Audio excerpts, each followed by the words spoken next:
Olá, povo de Deus, a paz seja com todos. Eu mais uma vez aqui, a irmã Carmen, vou compartilhar com vocês uma mensagem da parte do Senhor Jesus. E essa mensagem, ela está no livro de Gálatas, capítulo 5, verso 19, que diz a seguinte mensagem.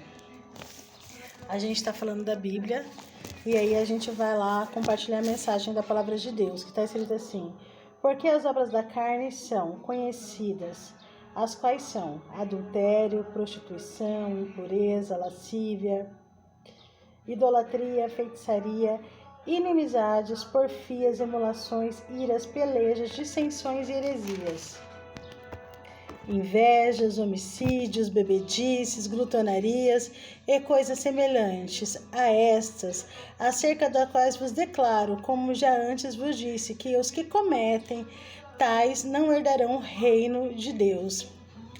Mas o fruto do Espírito é amor, gozo, paz, longanimidade, benignidade, bondade, fé, mansidão, temperança. Contra essas coisas não há lei. Até aqui. Então a gente vai falar um pouquinho sobre os frutos do Espírito hoje, né? E aí a gente percebe que os frutos de Espírito, eles são exatamente o caráter de Jesus Cristo, né? Jesus, ele teve todos esses dons espirituais quando ele esteve na Terra, na prática, enquanto ele estava vivo.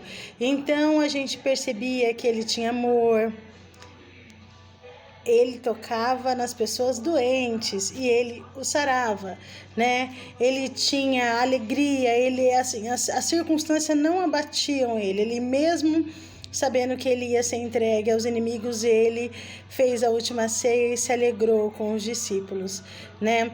Ele era uma pessoa que levava paz aonde ele ia, mesmo quando ele encontrava os fariseus loucos para arrumar um motivo de contenda, ele estava sempre causando paz no coração dos homens, né?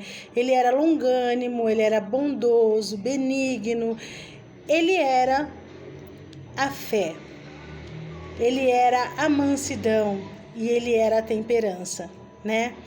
Então aqui são algumas das obras espirituais que Jesus Cristo mostra na passagem dele quando ele esteve na Terra. E essas obras, elas são os frutos do Espírito, né?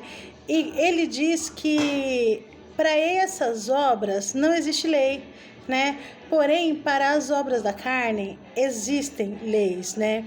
E as obras da carne, elas não são do diabo. As obras da carne, provém do homem caído, o homem que se afastou de Deus. Porque você vê que para cada coisa, cada ação de Deus, existe uma ação semelhante de Satanás. Então existe o Pai, o Filho e o Espírito Santo. Existem as obras da carne, o diabo e os seus feitos, né? Então, assim, a gente precisa entender que o homem, ele é muito coparticipativo com Satanás quando ele deseja fazer as obras da carne, né? E aí, para Satanás tomar conta da mente, do coração, é a parte mais simples, né? Dessa situação, né? E a gente sabe que a gente não precisa ensinar uma pessoa a mentir, a fofocar, a invejar, a prostituir, né? Ou mesmo ter a habilidade do engano, porque essas obras, elas são da carne e elas já nascem entranhadas conosco, né? E nós já nascemos com ela. E por isso a gente precisa ser treinado pelo Espírito Santo para a gente conseguir ter as obras do Espírito nas nossas ações. A gente tem que ser o mais parecido com Cristo para que as obras do Espírito, elas estejam a nossa flor da pele, né? E a gente sabe que na verdade tem uns que pecam mais, outros que pecam menos, mas todos nós somos nascidos do pecado e nós somos pecadores, né? E a vida de Jesus, ela serve para tirar o inferno de nós, porque no nosso interior a gente é cheio de desejo para a gente poder fazer a coisa ruim. Paulo até diz isso, né? O bem que eu quero fazer eu não faço, mas o mal que eu não quero eu repito de novo. Então realmente é um treinamento, e um treinamento árduo para a vida inteira, né? E a gente percebe que a gente caminhando com os frutos de Espírito, a gente consegue vencer as obras de Satanás, as obras e astutas ciladas do maligno, né? E para que a gente tenha as obras de Satanás, basta a gente não ter as obras do Espírito Santo, que aí a gente automaticamente já está ligado nas obras da carne, né? E a gente precisa entender que a gente não precisa lutar contra as obras da carne, a gente precisa exercitar as obras do Espírito constantemente, porque fazendo assim, as obras da carne elas morrerão sem espaço na nossa vida. Toda vez que a gente tiver um desejo mal, uma vontade de ser linguarudo demais, a gente pega e freia isso. Quando a gente vê essa mania da gente ter obras da carne na nossa vida, ela vai morrer por si só, né? E qual é a nossa missão? A nossa missão é nos tornar cada vez mais parecido com Cristo, falar como Jesus falava, nos relacionar como Jesus se relacionava. Então essa é uma ação que pode trazer a transformação para a nossa vida, né? E tem muita gente que espera que o batismo seja aqueles 3 minutos do micro-ondas, né? A pessoa desceu cheia de pecado, tomou aquele banho, nasceu de novo e ela nunca mais vai ser tentada pelo mal. E ela nunca mais vai ter nenhuma possibilidade de agir conforme as obras da carne. Mas não é assim, irmãos. O batismo ele é só o primeiro passo, né? Daí por diante a gente tem uma vida inteira de renúncia para que a gente possa seguir os caminhos de Cristo, né? E a transformação ela é uma caminhada e uma mudança que ela pode durar séculos e muitas vezes até a vida inteira, né? E a gente não deve ser antipático, né? Para a gente tá sempre causando confusões, brigas, dissensões. A gente precisa ter simpatia, a simpatia de Cristo no nosso coração, na nossa mente. E a gente precisa realmente andar com Cristo para que a gente possa manifestar as obras de Deus na terra e nós sermos a diferença. E quando a gente estiver nesse propósito, a gente vai começar a manifestar o amor de Deus automaticamente.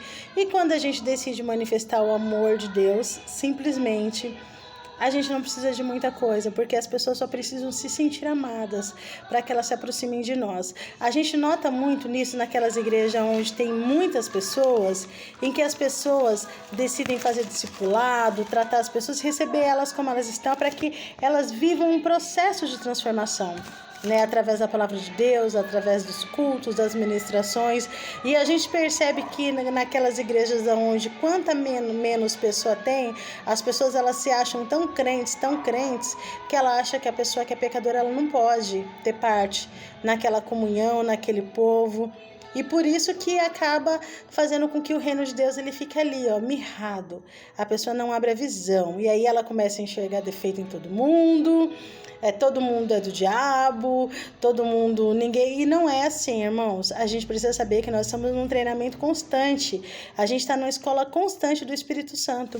E todo mundo tem jeito. Até o maior pecador, até um bandido, até um assassino, até uma pessoa que tem problema com as piores coisas que podem acontecer na face da terra, elas, na presença de Deus, elas são transformadas pelo Espírito Santo, se ela tiver pessoas que possam ser guias, não pessoas que são cegas, que um cego não guia outro cego, conforme diz a palavra de Deus, mas pessoas que realmente decidem fechar os seus próprios olhos e abrir os olhos espirituais do Espírito Santo, né? E a gente não costuma, irmão, brigar com quem tá longe, a gente briga com quem tá perto, com quem convive com a gente, com quem tá ali dia a dia. Então é muito fácil a gente abrir mão do nosso direito de ser a transformação, de ser a mudança, e a gente achar que do outro lado a gente vai encontrar um lugar mais fácil. Mas não é assim, a gente precisa realmente ser transformado, discipulado pela igreja, e o perdão, ele é a maior arma que nós temos em nosso favor. Então a gente precisa realmente utilizar do perdão para que a gente possa estar sempre em comunhão com Deus. Irmãos, então eu vou deixar essa mensagem com vocês, dizendo para vocês assim que é importante a gente demonstrar o amor, a alegria de Deus, que quando a gente está nos propósitos de Deus, a gente tem a alegria do Senhor em nosso coração. E quando a gente tem alegria, a gente tem a ausência do desespero, irmãos. E o Espírito Santo começa a agir de tal maneira que a alegria do Senhor é a nossa salvação. Então a gente tem que saber que a nossa salvação ela teve um preço alto. Deus pagou muito caro, Ele pagou com o sangue do Filho dele para que a gente pudesse ser salvo. Então, assim, a gente precisa deixar as críticas de lado, a nossa visão incapaz de lado, e a gente tem que seguir a Cristo, porque uma pessoa que não quer compromisso com Cristo, ela simplesmente não insiste, porque às vezes é uma insistência tão grande para que a gente venha continuar no caminho, mas Satanás usa tantas pessoas para que a gente venha nos afastar. Então a gente precisa ser perseverante, irmãos, mesmo quando for difícil, permaneçam, confiem em Deus e saiba que Deus, Ele te ama o suficiente para te ajudar em todas as suas batalhas. A paz seja com todos e permaneçam no caminho do Senhor e vivam os frutos do Espírito Santo na prática para que vocês tenham parte com Deus. A paz seja com todos e até a próxima.